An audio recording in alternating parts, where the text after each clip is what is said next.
प्रभु को धन्यवाद। हम लोग ओबडाया का किताब में पहुंच गया है। Praise the Lord. तो ओबडाया सबसे छोटा किताब है बाइबल में। पूरा पुराना नियम या नया नियम में, पूरा बाइबल में सबसे छोटा किताब ओबडाया है। और ओबडाया एक ही अध्याय है, खाली चैप्टर 1 है बस, और 21 वर्सेस है बस, खाली 21 पद है। तो इसके लिए भी हम बहुत सोचना पड़ा, मतलब 21 पद में 30 मिनट के लिए कुछ बोलना है, क्या बोलेगा। और ये किताब हमारा आंख खोल दिया, और ये किताब हमारा मन को जीत लिया। हालेलुया। सबसे छोटा किताब, लेकिन इतना प्रभु इसका द्वारा हमको सिखाया है कि इसलिए ये बात हम बोल रहे हैं कि इतना साल से पढ़ रहा है, लेकिन अभी हमारा आंख खुला है। तो इधर हम देख रहे हैं ओबदा सबसे छोटा किताब है और इसमें 21 पद है। उसके बाद हम लोग देखते हैं ये एक किताब है जो ये भविष्य वक्ता ओबडाया जो है वो सबसे माने जबरदस्त माने डांटने का बेचार आ रहा है करके ईदम राज के लिए, ईदम राज को परमेश्वर ने डांट के बता रहा है, बेचार आ रहा है, बेचार आ रहा है, तुम्हारे लिए बचने के लिए कोई रास्ता नहीं है। बड़ा भयंकर लगता है, माने बचने के लिए कोई रास्ता नहीं है, तुम्हारा पर बेचार आएगा, तुम जो भूल किया वो भूल के लिए तुम्हारा सजा होगा। और ऐसे वो आखिरी तक कैसा होता है, माने तुम पूरा विनाश हो जाएगा, तुम्हारा चिन्ह तक नहीं रहेगा, तुम्हारा कोई चिन्ह भी नहीं रहेगा, पूरा हटा देगा। परमेश्वर ऐसा भयंकर करके बोल रहा है। पूरा 1 पद से 18 पद तक ऐसे ही बात करता ओबेदया, और वो डांट के बोलने के समय में लास्ट 3 पद इजराइल संतान लोग के लिए सांत्वना का वचन देता है, सिर्फ इजराइल के लिए। 18 पद पूरा ईदम को पूरा डांट के बोल रहा है, तुम्हारा और बचने का रास्ता नहीं है। जैसा शैतान का हुआ, लूसीफर शैतान जब पाप किया था स्वर्ग में, परमेश्वर बोला उसके लिए और उद्धार नहीं है, नरक, सीधा नरक। ईदम का ऐसे ही बेचार हुआ, और वापस आना और अनुताप करना और माफी मांगने का और चांस नहीं है, तुम्हारा विनाश होगा, तुम्हारा चिन्ह तक नहीं रहेगा। तो ये ईदम बोल के जो देश है, वो देश के बारे में हम थोड़ा कुछ आपको उसका इतिहास बताने चाहता है। हम लोग जानते हैं कि अब्राहम पिता ने, जो इजराइल का पिता अब्राहम है, उनको परमेश्वर उनका देश से, वो मूर्ति पूजा करने वाला व्यक्ति था, वो विजाति था, और उसी दूर देश से परमेश्वर, सीरिया बोल के देश है, उधर से परमेश्वर उसको बुलाया। ऊर देश का गांव था, उधर से बुलाया और उसको बोला हम तुमको अनेक देश का, अनेक जाति का, अनेक संतान का बाप बनाएगा, और तो अनेक जन का आशीष का कारण बनेगा। जो तुमको आशीष देगा हम उसको आशीष देगा, जो तुमको अभिशाप देगा उस पर हमारा अभिशाप रहेगा। उस तरह परमेश्वर प्रतीका देके अब्राहम को बुलाया, और अब्राहम अपना देश छोड़ के, अपना लोगों को छोड़ के जब बाहर आया, तो उसका बेटा आइजक हुआ जब उसका 100 साल उम्र था। 100 साल उम्र में उसका एक बेटा इशाक बोल के हुआ था, और इशाक का शादी हुआ था रेबिका का साथ में। इशाक और रेबिका का दोनों का शादी हुआ, और वो दोनों का जानला बेटा हुआ। 2 बेटा एक साथ में हुआ, जानला माने दो बेटा एक साथ में हुआ। बड़ा का नाम होता ईसो, जिसका नाम ईडम बन गया, और छोटा बेटा का नाम होता है जेकब, जो ठकुआ था। वो दोनों का जन्म एक ही साथ में हुआ था, और लिखा है, बाइबल में लिखा है, मां का पेट से दोनों का खटपट चल रहा था। क्योंकि जब ईसो बाहर आ रहा था, जेकब छोटा भाई, वो जो सेकंड आया वो छोटा हो जाता है, जो बाहर सेकंड आता है वो छोटा हो जाता है। वो अपना भाई का पैर को पकड़ के आ रहा है, अपना भाई को पैर को पकड़ के जब आ रहा है, तो माने उधर ही से उनका खटपट शुरू हो गया, मां का पेट से। और बाइबल उसी तरह हम लोग को बताता है। और दोनों जब बढ़ने लगा तो वो खटपट बंद नहीं हुआ। बड़ा बेटा को डैडी ने पसंद करता था, छोटा बेटा को मम्मी पसंद करता था। और आइजक जो डैडी है वो ईसा को पसंद किया, और उनको आशीष हमेशा देने के लिए, क्योंकि बड़ा बेटा, घर का बड़ा बेटा, कभी कभी बड़ा बेटा लोग को हम लोग ज्यादा गेलो कर देता नहीं, लेकिन परमेश्वर छोटा बेटा को चुना है, जेकब को चुना है, और जेकब का नाम बाद में इजराइल हो जाता है। और ईसौ जो होता है वो दोनों का विरोध होके पूरा लास्ट तक चले जाता है। ये किताब में, ये छोटा किताब में पूरा ईसौ का पूरा इतिहास इसी में लिख दिया है। और वो कैसा उधर माँ का पेट से वो लोग शत्रु हुआ था, कैसा वो लोग विरोध हुआ, और कैसा ईदम कैसा माने खत्म हो जाता है, और याकूब का वंश या इजराइल कैसा आखिरी तक आशीष में रहता है। हम आपको क्या सामने रखने चाहता है, परमेश्वर जो लोगों को चुनता है उसके लिए वो दया भी रखता है। वो लोग गलती करता रहेगा, परमेश्वर माफ करता रहेगा, अगर माफी मांगेगा माफ करता रहेगा। देखता है कि जो प्रभु को विश्वास नहीं करता है, अन्य विश्वासी को आप बोल सकता है, उनके लिए देखता है कि अगर परमेश्वर को नहीं बुलाया वो विनाश का रास्ता में चले गया। परमेश्वर उनके लिए ज्यादा दया भी नहीं दिखाता है जैसा अपना लोगों के, अपना चुना हुआ लोग के लिए दया दिखाता है। उसी तरह हम लोग पूरा देख के आता है, जब इजराइल संतान लोग या यहूदी लोग को मिस्र देश से बाहर लाया, मिस्र देश को पूरा बर्बाद कर दिया परमेश्वर। हम लोग देखता है कैसा हुआ था। तो उसी तरह हम लोग देखते हैं दो भाई का भी हुआ है। और जब दोनों जवानी में था तो लिखा ईसौ बाहर से उसका शिकारी था, वो बहुत शिकार करता था, और जेकब जो है वो फसल के लिए माने किसान था, एक किसान और एक शिकारी था। और ये शिकार करके जब लाता है, हिरन फिरन सब लेके मार के आता है, तो डैडी के लिए सुंदर तरकारी बनाने से डैडी बहुत खुश हो जाता बड़ा बेटे के ऊपर में। तो इसीलिए हम लोग देखता है एक बार ऐसा हुआ था कि जेकब कुछ बनाया था, तरकारी बनाया था, और उसका बड़ा भाई जब बाहर से आया तो उसको बोला था हम बड़ा भूख लगता है, हमको खाने के लिए दो। और वो जो तरकारी बनाया लाल रंग का, हो सकता कश्मीरी मिर्ची डाला उसमें। कोई कश्मीरी मिर्ची जानता है आप लोग? दाल तरकारी में डालने से लाल हो जाता है, तेल डालने से ऊपर आ जाता है। नहीं, कोई अच्छा तरकारी बनाने से ऐसा करता है। तो जेकब हो सकता है अच्छा पकवान करता था, तो अच्छा जब लाल तरकारी बनाया तो उसका बड़ा भाई जब बाहर से आया बोला भाई हम भूख से मर जा रहे, हमको थोड़ा दो खाने के लिए। तो छोटा भाई बहुत चालाक है, नहीं, इसलिए उसका नाम भी वही है, और वही उसका नाम जैसा उसका काम भी वैसा है। वो बड़ा भाई को बोलता है देखो तुम पहला जन्म हुआ, और बड़ा बेटा का घर में अधिकार थोड़ा ज्यादा है, अधिकार ज्यादा है। और पुराना जमाने का हम बोलते हैं, अभी हम नहीं बोल रहे हैं, नहीं बोलने चाहते हैं, हम लोग का माइंड में और कुछ इधर उधर हम नहीं करने चाहता है। लेकिन अगर 5-6 बेटा लोग हैं और जब हम लोग को घर को बांटना है तो सामने जगह अच्छा जगह पहला बड़ा बेटा को देता है, उसके बाद में पीछे देता है, दूसरा बेटा लोग को देता है। बड़ा बेटा का अधिकार थोड़ा ज्यादा होता है। तो इसीलिए इधर देखता है कि जेकब ने अपना बड़ा भाई का वो जो पहला जन्म का जो अधिकार उससे चुराने के लिए चाहता था, और बोलता हम खाने के लिए देगा, लेकिन तुम्हारा जो पहला जन्म का जो अधिकार है हमको दे दो। वो बोला हमारा पहला जन्म का अधिकार का क्या दरकार है, जब हम भूख से मरता है, हमको खाने के लिए दो, अधिकार को गोली मारो जैसा बोल रहे, छोड़ दो। वो अपना पहला जन्म का अधिकार को तरकारी के लिए बेच दिया। आपका आत्मिक रिश्ता को जगत का चीज के लिए हराना नहीं।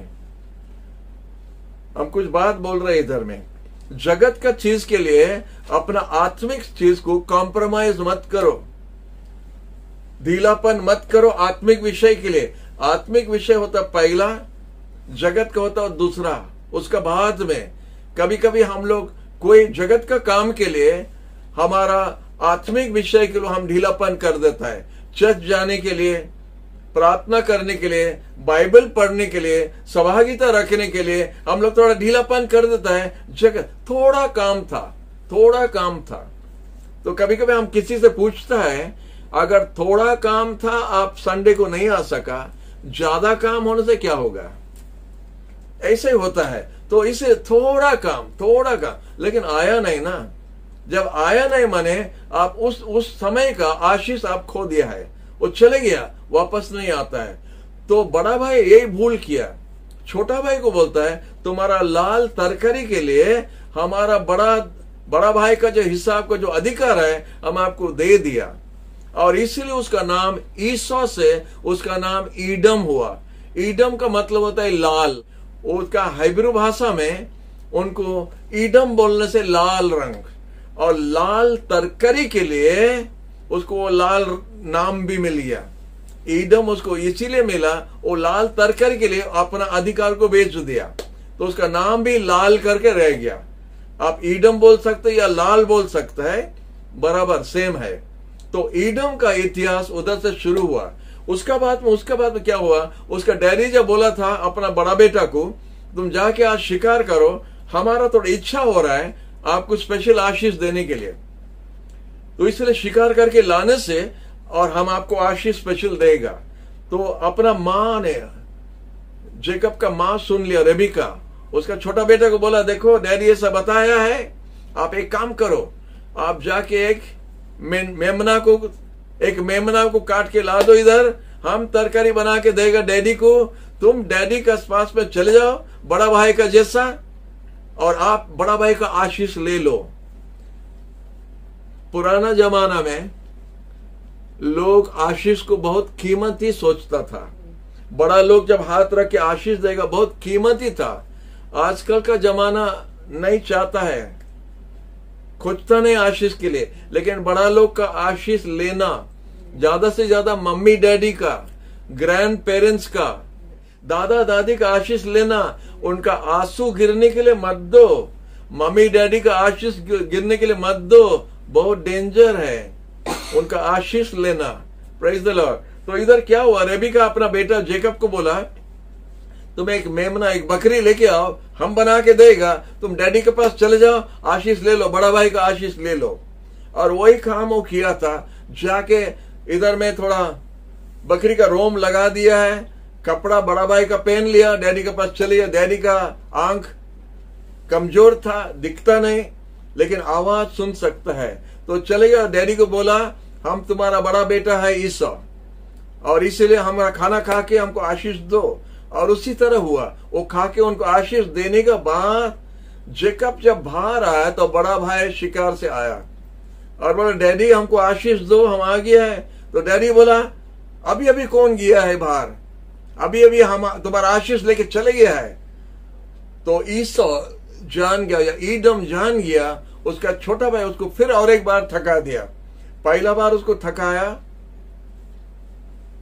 खाना तरकारी देके उसका जो अधिकार ले लिया। दूसरा बार फिर डैडी जो आशीष देगा वो आशीष के लिए भी उसको थका के ले लिया।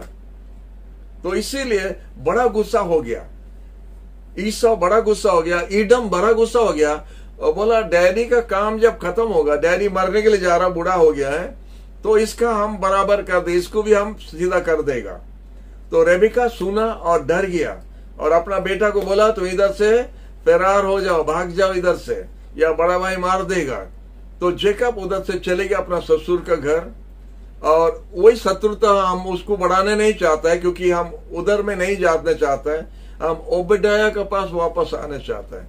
ओबेदाया यही सब बात बता के आ रहा है। और ओबेदाया क्या बोल रहा है, जब वो लोग अलग हो गया, इजराइल संतान लोग, मूसा का जब लीडर था, मूसा का साथ में जब मिस्र देश से बाहर आ रहा था, तब तक इजराइल बहुत बड़ा देश हो गया।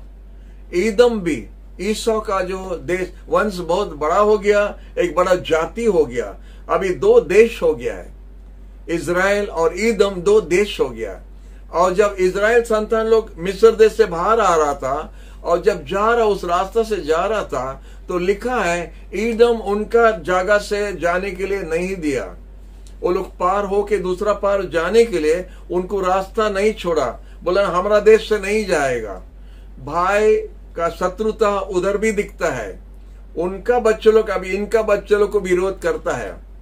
मदद करने का जगह में बंधु है, उनका भाई का परिवार है, लेकिन उसको छोड़ा नहीं, वो दुश्मनी उधर भी दिखता है। जितना दुश्मनी हो गया, अभी इधर भी देखता दुश्मनी है।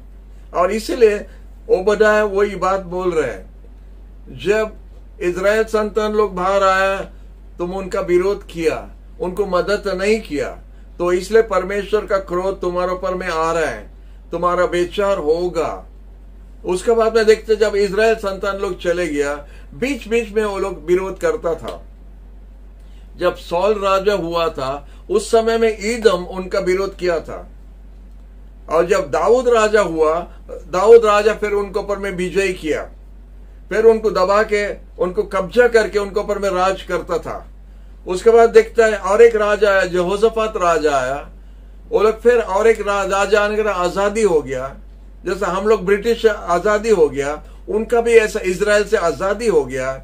और एक राजा जब आए उनके ऊपर में फिर कब्जा करके फिर उनको फिर बंधन में ला दिया। तो उसी तरह हो रहा था। जब शत्रु आया था इजराइल को विनाश करने के लिए, लिखा है ईदम बहुत खुश हो गया और उनको मदद, शत्रु को मदद करता था अपना भाई का देश को विनाश करने के लिए। इधर ईदम शत्रु लोग को, बेबीलोन का राजा को, असीरिया राजा को मदद कर रहा था, उनका साथ मिल गया उनको विनाश करने के लिए। इसलिए परमेश्वर बहुत नाराज था उनके ऊपर में। और जब बेबीलोन का राज जाके मंदिर तोड़ दिया, दीवार तोड़ दिया, उनको सब बांध के ले लिया, ये बड़ा खुश हो गया, हंस रहा था, बहुत खुश हो गया, अच्छा हुआ करके बोल रहा था, और उनका फायदा भी उठा रहा था, उनको हैरान भी करता था।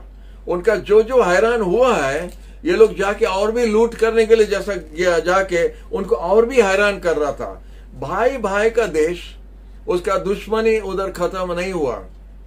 और लिखा है जब समय आया तो ईदम पर भी, ईदम का जो सायर बोल के एक जगह में रहता था, वो सायर का जगह में रहने के टाइम में वो बहुत पहाड़ी अंचल है, और वो पहाड़ी अंचल है करके इसीलिए कोई राज जाके उसको जल्दी से कब्जा करने के लिए रास्ता नहीं है, बहुत मुश्किल है उधर जाने के लिए।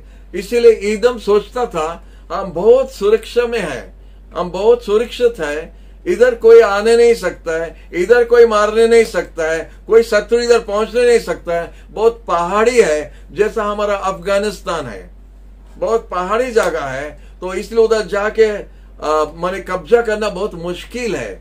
तो इसलिए सोचा इधर कोई आने नहीं सकता है, इसलिए बड़ा घमंड कर रहा था। ओबद्याह वो बात भी लिखा है, वो बोला तुम बहुत घमंड करता है और सोचता है इधर कोई आके कब्जा नहीं कर सकता है। वो बोल रहे हैं जब चोर किसका घर के अंदर घुसता है वो सब लेके जाने नहीं सकता है, वो जो चाहता है लेने के लिए कुछ कुछ जितना ले सकता है वो उठा के लेके फरार हो जाता है, भाग जाता है। लेकिन तुम्हारा ऐसा नहीं होगा। हम जब तुम्हारा ऊपर में हैरान कर, जब कब्जा होगा, जब शत्रु आएगा, तुम्हारा निशान तक नहीं रहेगा, तुम्हारा कोई चिन्ह तक नहीं रहेगा, तुम पूरा एकदम पूरा खत्म हो जाएगा। ऐसे ही बोल रहा है इधर ओबद्याह की किताब में, वैसे ही लिखा है। परमेश्वर ने बता रहा है तुम्हारा बेचार जब होगा तो तुम्हारा बेचार मामूली नहीं है, तुम्हारा नक्शा तक नहीं मिलेगा, तुम्हारा कोई नाम तक नहीं मिलेगा। और वैसे ही हुआ था जब और एक देश आया था, उसका नाम हम इधर लिखा है नबातियम, जो लिखा है वो नाम तो बोलना तो मुश्किल है। जब नबातियम एक देश आया था, उधर ईदम पर कब्जा करके उनको उधर से भगा दिया, उनका देश को जब कब्जा करके भगा दिया, वो लोग दौड़ के आके पैलेस्टाइन देश में आके इजराइल का पास में आके वो लोग रहने लगा, और उनका नाम भी बदल गया, आइडुमिया बोल के उनका नाम बदल गया, ईदम आइडुमिया बन गया। और आइडुमिया जब बन गया तो इजराइल का साइड में रहता था। हालेलुया। हम ये बात क्यों बोला आइडुमिया के बारे में? क्योंकि आइडुमिया हेरोद राजा क्या हेरोद राजा आइडुमिया का है, तो इसलिए हमको बहुत खुश लग रहा था। ये दो भाई का जो शत्रुता शुरू से हो के आ रहा है, मां का पेट से शुरू हुआ, उनका वंश जितना था सब उधर ही होते आया, उनका युग खत्म नहीं हुआ, होते गया, लास्ट में आके पहुंच जाता है हेरोद राजा आइडुमिया का है, मतलब याकूब का माने ईसा का वंश का है, ईसा का वंश का हेरोद राजा है। हम बड़ा ताजुब लगा, मतलब बहुत अच्छा बात है। और आइडुमिया का जब हेरोद राजा आया, वो यीशु को मारना चाहता जो याकूब का वंश का है। हालेलुया। याकूब का वंश है यीशु, उनको मारने के लिए ईसा का वंश का जो हेरोद राजा मारने चाहता था। मतलब हेरोद शत्रुता इधर तक पहुंच गया, लेकिन यीशु तक जब कोई चीज पहुंच जाता है आर या पार हो जाएगा। जब यीशु के पास पहुंच गया तो उधर ही लास्ट था, क्योंकि उसका बाद में 70 BC में 70 AD में जब रोम राज आके कब्जा किया था, उस समय में पूरा इज़राइल को पूरा ध्वंस कर दिया, पूरा कब्जा करके ले लिया। ये आइडुमिया को भी, ईडम को भी पूरा नष्ट कर दिया, और ईडम का नक्शा माने कोई भी चिन्ह और नहीं है। जैसा ओबदाया ने बता रहा है उसी तरह उनका हुआ था। हेरोद राजा का जो वंश जो था, आइडुमिया का जो लोग था, जो पैलेस्टाइन में आके रहना लगा, उनका और नाम आपको कहीं पर इतिहास में नहीं मिलेगा, क्योंकि परमेश्वर उधर बताता है उनका और कोई नक्श माने हिसाब किताब और कुछ नहीं रहेगा। वो लोग पूरा लोप पाएगा, पूरा जगत से पूरा हटा जाएगा।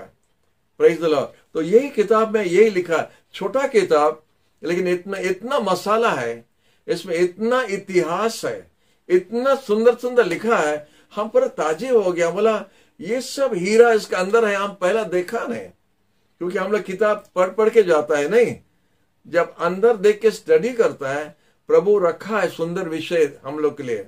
तो इसी तरह ईडम का वंश पूरा विनाश हो गया, लास्ट में पूरा खत्म हो गया। हर अविश्वासी का उसी तरह बेचार होगा, और हर विश्वासी के लिए परमेश्वर 3 पद और लिखा है सांत्वना देने के लिए। इजराइल को इधर सांत्वना देता है और बोलता है, आप 19, 20 और 21 पद देख सकता है। उधर परमेश्वर फिर इजराइल को बताता है कि तुम्हारा जो कुछ नुकसान हुआ तुम्हारा फिर से वापस होगा। और दाऊद का वंश का जो परमेश्वर ने प्रतिज्ञा दिया वो फिर से लौटा जाएगा या फिर से शुरू होगा, और उधर से फिर से इजराइल का आशीष रहेगा।